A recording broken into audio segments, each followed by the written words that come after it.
guys. We'll be beginning shortly.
Good afternoon, everyone. My name is Assistant Commissioner Carlos Nieves. We'll be updating you today in regards to an incident that occurred here at 42nd Street and Broadway, which resulted in the attempted murder of a police officer. Addressing you first will be Chief of Patrol, John Schell.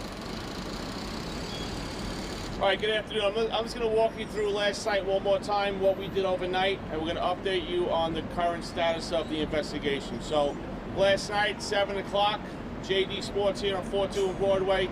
Now we know we have 3 males, juveniles, who entered the store. One is 16, one is 15, and the other is 15. They ascend to the 2nd floor, they steal some clothes and put them in a bag. As they come downstairs, a female security officer stops them. They have exchange of words, and she takes the property back. At this time, our suspect takes out a .45 caliber handgun, a very large handgun, shoots at her into a crowd, striking a 37-year-old female tourist from Brazil. Our video camera shows 2 of them leave this location and they run down to 42nd and 7th. At that time, our officers grab one 15-year-old and arrest him. The other officer chases our suspect, 15-year-old, with all the white outfit, down towards 6th Avenue. You saw the video. He turns once, he fires towards our officer. Our officer takes his gun out, but he cannot return fire. There's too many people in his way. As the suspect goes through the cut between the buildings, he's running, he takes his gun out under his armpit. He fires again at our officer. Our officer cannot return fire. He flees into the subway on 46th and 6th. The MTA cameras down there gave us great video of him going on the tracks, then coming off the tracks and fleeing onto the street. The one juvenile we have back since last night, we're still trying to figure out his role in this, and detectives want to get this right. This morning, we apprehended the 3rd piece, a 16-year-old. He is in our custody also, but again, our detectives are trying to figure out what their role is, and right now they're going through, scouring through video to see exactly what those 2 did. We have now identified our shooter. He's a male Hispanic, 15. His name, Jose Alejandro Rivas Figueroa.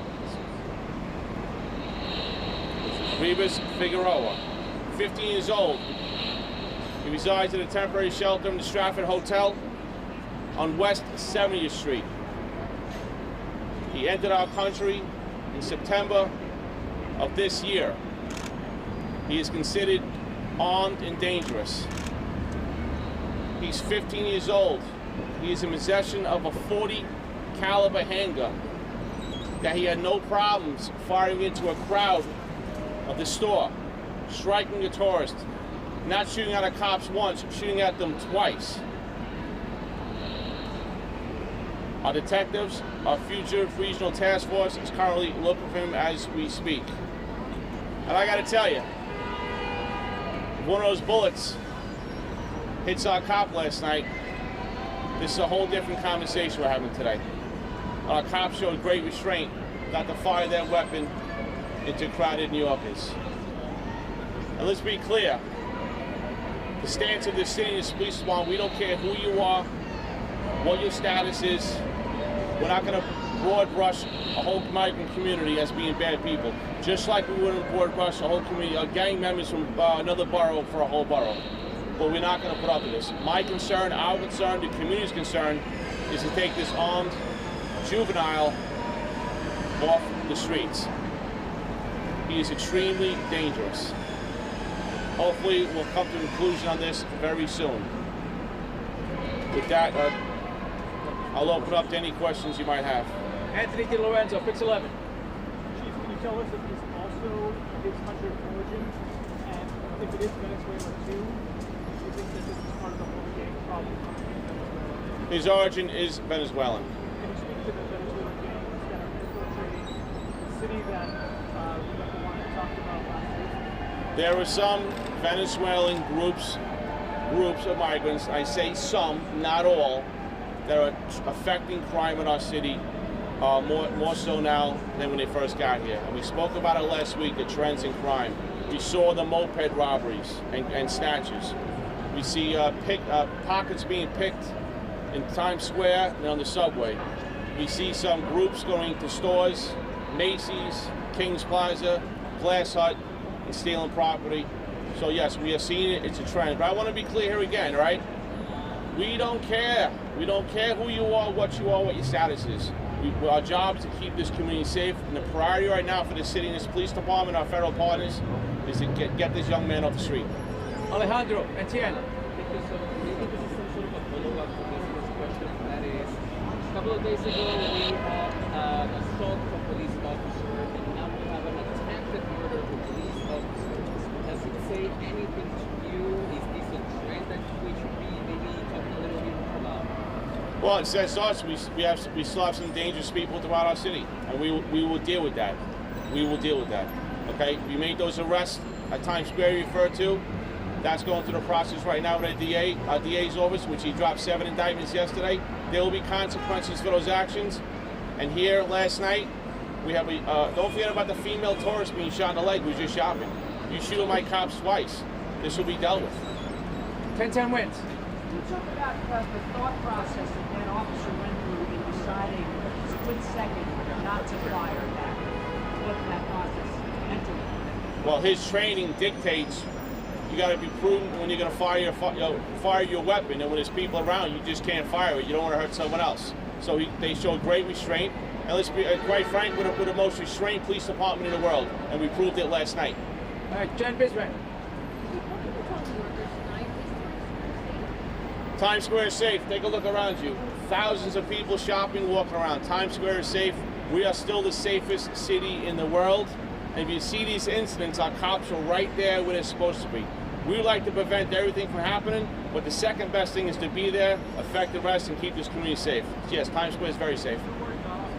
Miles Miller. And so this 15-year-old, so he was in custody last night and was released like this morning because he didn't have any role in the shooting. No, he was a person of interest. The 2 other minors are people of interest. We want to get this right. So right now, we're not going to reveal who they are. Our detectives are out there right now putting video together, and we'll find out what their role, if any, took place in this. And I have to remind you, I failed to say this, but I'll reveal it now. Our 15-year-old shooter is also a suspect in an armed robbery, January 27th, in the Bronx, at gunpoint. I can reveal to you now also, he's a suspect in a shots fired job in Midtown North behind me, where 45 caliber shell casings were recovered. Those shell casings will attempt to be matched up to the shell casings from last night to see if it's the same weapon used. Linda Spit, Fox 5.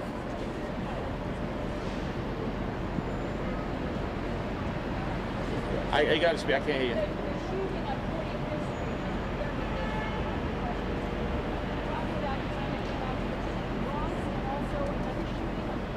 Correct. Yep. A shots fired job. A shots fired job in Midtown North by the park.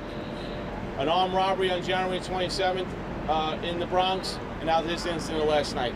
All right, we got time for 2 more. Right here.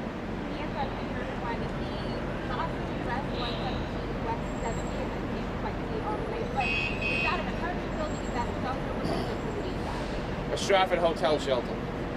All right, Stratford good. hotel shelter. Georgette, last question.